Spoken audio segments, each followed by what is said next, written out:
Welcome back to Sakima's Ridge Homestead. It's springtime here, which means they're getting close to swarm season for the bees. So what we've got going this morning,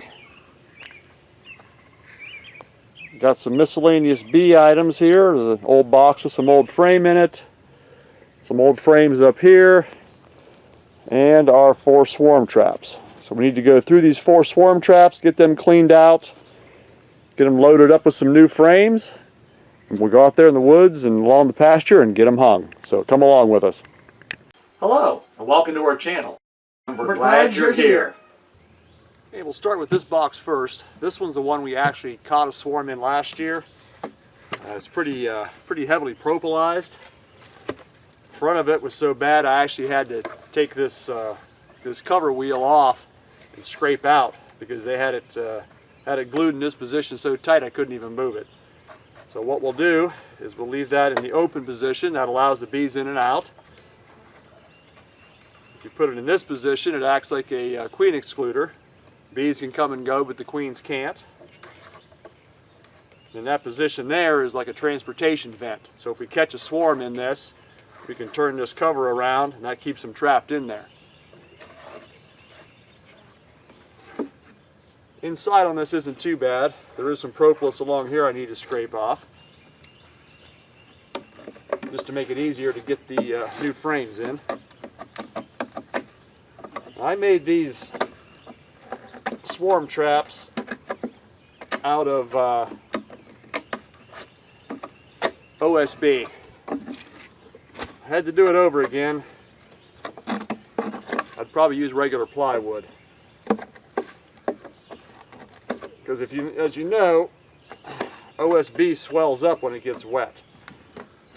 Now the paint has helped quite a bit, but these have still kind of swelled up a little bit, and the lids fit a little tight this year.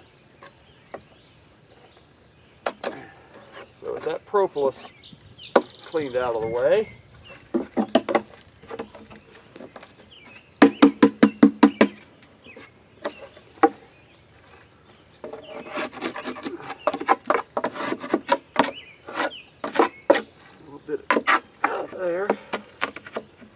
they really glued this thing up good.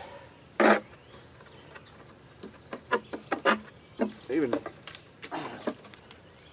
propolized the vent closed a little bit back here. Not much I can do about that. Once that's cleaned out, I want to put 5 frames in there.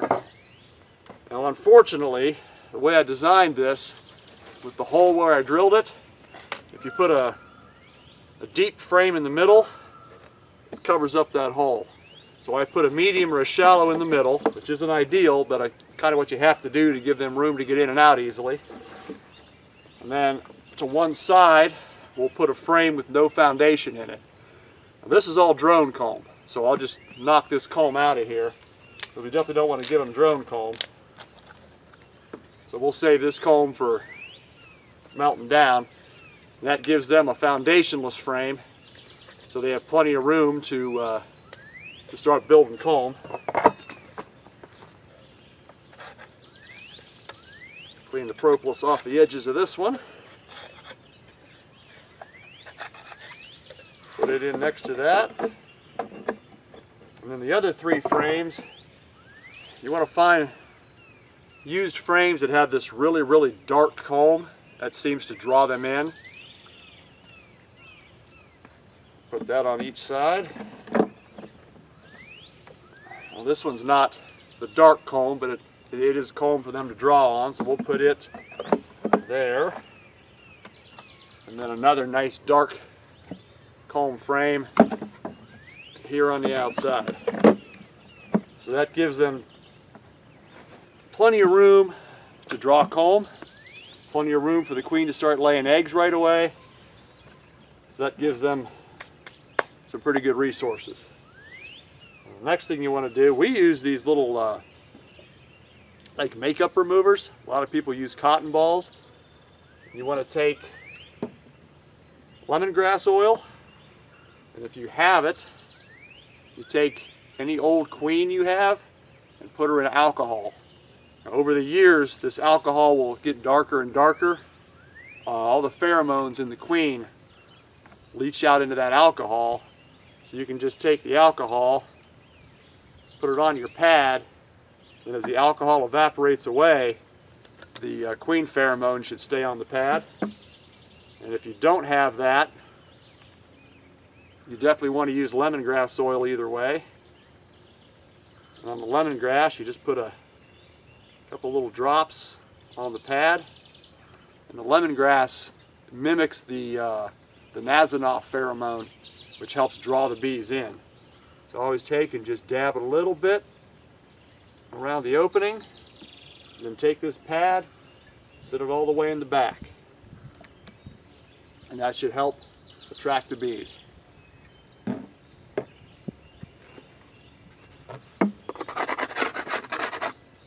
Clean that off, put our lid on, and these lids fit pretty tight because of the swelling. May have to trim that down a little bit. But that is a completed swarm trap. So that one's ready to go out in the pasture. And we'll just take a quick look at the other three. I won't show you how we do those. Okay, this trap here I'm pretty sure is completely empty. The only thing left in there is that little makeup pad from last year.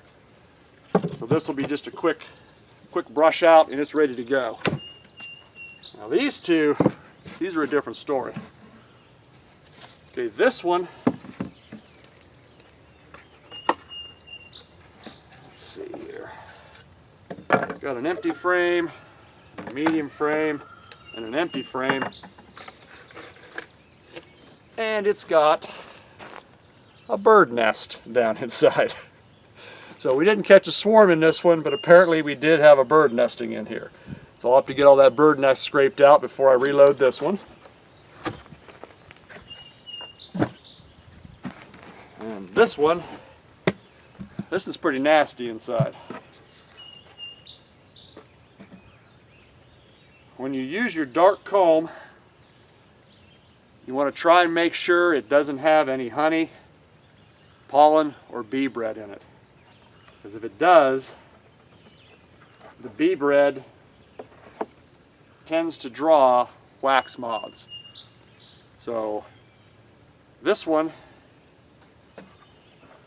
must have had some bee bread in it, and the wax moths came and just destroyed this one. So, and we've also got some bird remnants in there. So this one's definitely going to need cleaned out well. We'll have to get those frames cleaned up because they're useless now, at least for doing this. So we'll load these other three up with an empty frame, 3 deep frames with the darkest comb possible with no bee bread in it, and either a medium or a shallow in the middle so that hole's accessible. Once I've got all 4 of these, or these other 3 cleaned up and loaded up, ready to go, we'll throw them on the 4-wheeler and then we'll drive around here and hang them up. Now with all 4 of those prepped, we're ready to go out and put them up in the trees. And just one more recap.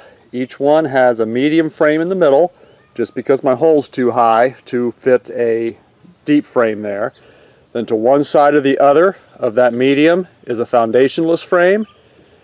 To one side of that is a deep frame with darkest comb as possible. And on the other side there's 2 frames with as dark as comb as possible.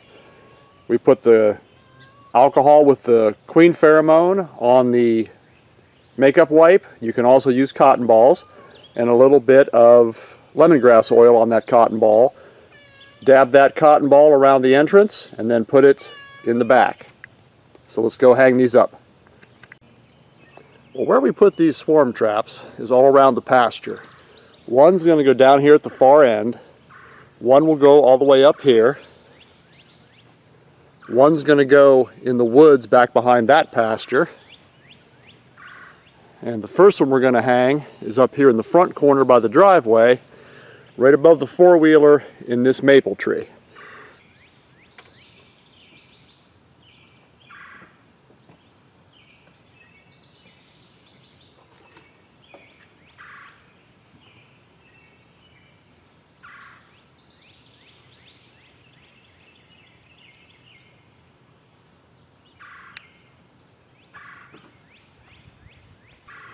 You want to try and hang them as level as possible, both side to side and front to back. That's just a branch we cut off there last year, and that's where we hung that one. I believe that's the one that had all of the wax moths in it. So let's move on to the next location. Now, on our way back to location 2, I'm going past the hives. And I just thought I'd stop here real quick and show you all that activity. Okay, this will be location number 2. We'll hang it on that branch right up there in this old poplar tree. This location might not be ideal because it's back in the woods a little bit, but there is quite a bit of a clearing here. You can see this is the rear pasture, the smaller pasture. Our deer feeder is located there. If you follow this path around, the beehives we just saw are right over here. The new location for them is going to be right here on the other side of the deer feeder. You can kind of see where the equipment's sitting. Zoom in for you. That's one of the hive stands and the blocks they sit on. We need to make a clear spot on the other side of that fence, and that's where we're going to move the hives to eventually. But this will be location number 2. We'll get this one put up there in that tree.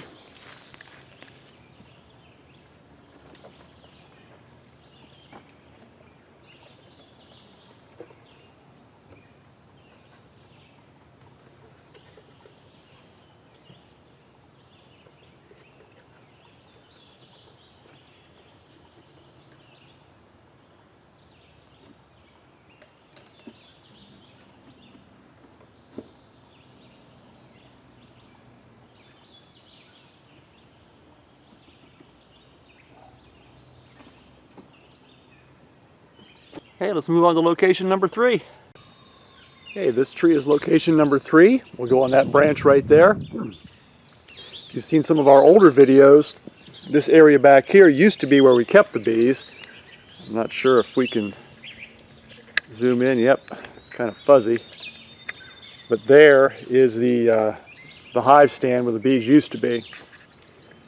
So we're all the way in the back corner of the pasture, back by the old sailboat. Our first location is all the way over in that corner. Our second one was this way, and our fourth one will be over this way. So let's get number 3 hung up.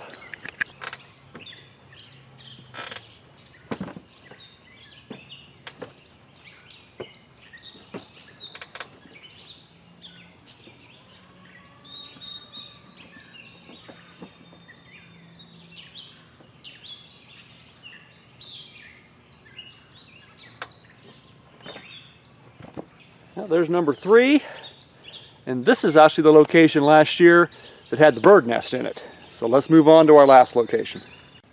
Okay, this is location number 4. We'll hang on that little stub right there. This is the location last year where we caught the swarm. This one makes me a little nervous because this tree is completely dead. So there's always the possibility a storm could knock it down. So this might be the last year we use this location. We'll have to find a different tree here somewhere.